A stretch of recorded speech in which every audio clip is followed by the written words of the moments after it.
வணக்கம். உங்கள் பல் மருத்துவர் டாக்டர் சிமின் அப்ரஹாம். என்கிட்ட சில பேஷண்ட் வருவாங்க, வந்து கேட்பாங்க, எதுக்கு சார் கன்சல்டேஷன் ஃபீஸ் பே பண்ணணும்?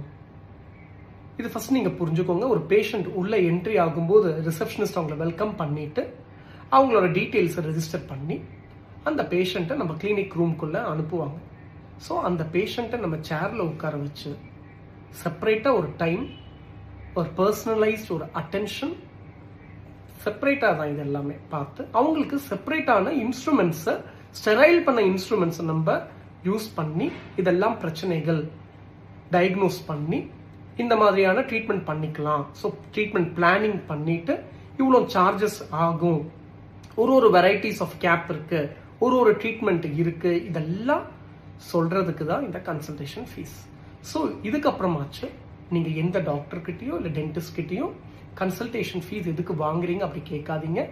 ஸோ இது மேக்ஸிமம் இந்த வீடியோ உங்களுக்கு தெரிஞ்சவங்களுக்கு நீங்கள் ஷேர் பண்ணுங்க. தேங்க்யூ.